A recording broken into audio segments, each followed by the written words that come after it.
பார்க்க போகிறோன்னா முருங்கைக்கீரை சூப் வந்து நம்ம ஹேருக்கு, வெயிட் லாஸ்க்கு அண்ட் ஸ்கின் இம்ப்ரூவ்மெண்ட்டுக்கு எல்லாத்துக்கும் ரொம்ப நல்லது.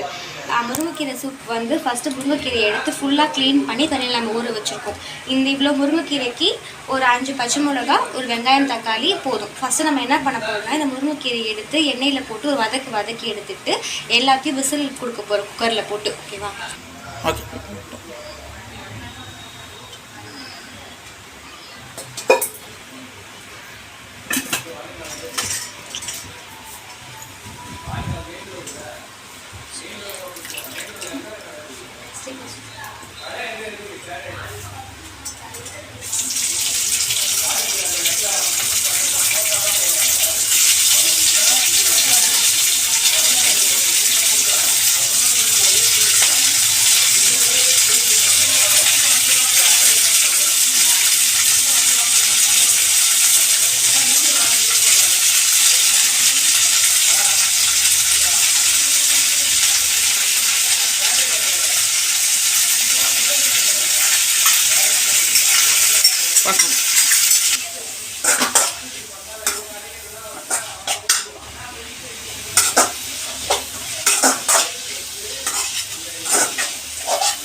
இந்த மாதிரி ஒரு 5 மினிட்ஸ்க்கு நல்லா கீரையை வந்து பச்சை வாசனை போகிற அளவுக்கு நல்லா வதக்கி எடுத்துக்கணும்.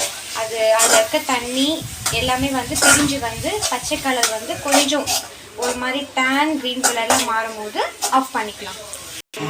இப்போ வந்து நம்ம குக்கரில் வந்து நம்ம கட் பண்ணி வச்சுருக்க வெங்காயம், தக்காளி, பச்சை மிளகா அது எல்லாத்தையும் ஆட் பண்ணிவிட்டு அதுக்கப்புறமா ஒரு ஸ்பூன் மிளகு, ஒரு ஸ்பூன் சீரகம், கொஞ்சமாக நமக்கு வயிறு வலிக்காமல் இருக்கிறதுக்காக கொஞ்சமாக வெந்தயம், கொஞ்சமாக ஒரு 4-5 கருவேப்பிலை, அதுக்கப்புறம் கொஞ்சம் டேஸ்ட்டுக்காக கொத்தமல்லி. நெக்ஸ்ட்டு நம்ம வதக்கி வச்சுருக்க முருங்கைக்கீரையை ஃபுல்லாக இதில் ஆட் பண்ணிக்கணும்.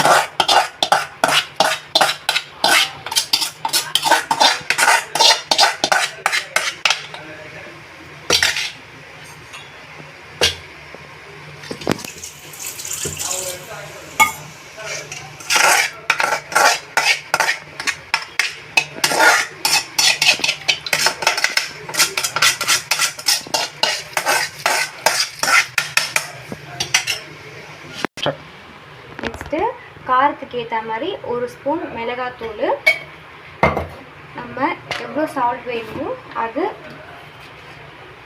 நம்ம டேஸ்ட்டுக்கு ஏற்ற மாதிரி கொஞ்சமாக சால்ட்டு. அதுக்கப்புறமா இது நல்லா வேகிறதுக்கு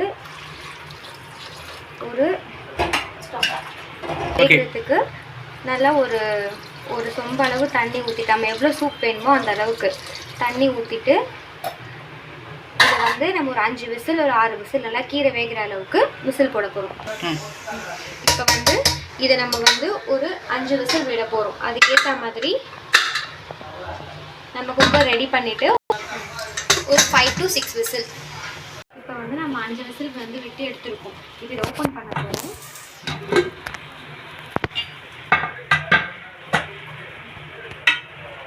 இப்போ ஃபஸ்ட்டு நம்ம கீரை நல்லா வெந்துடுச்சான்னு முதல்ல செக் பண்ணாங்க.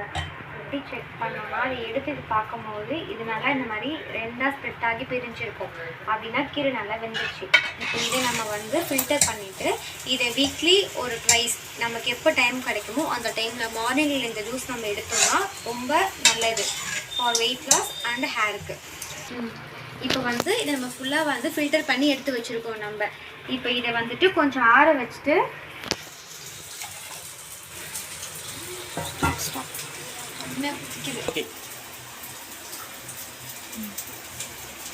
இப்போ வந்து இதை ஃபில்டர் பண்ணி எடுத்தாச்சு. நம்ம இதை டெய்லி மார்னிங் ஆர் ஈவினிங் நமக்கு எப்போ டைம் கிடைக்குமோ அதை வாரத்தை 2 தடவை குடித்தோம்னா கண்டிப்பாக நமக்கான ஹேர் பெனிஃபிட்ஸ், ஸ்கின் பெனிஃபிட்ஸ் எல்லாமே நமக்கு ரொம்ப கிடைக்கும். ஓகே, தேங்க்ஸ் ஃபார் வாட்சிங்.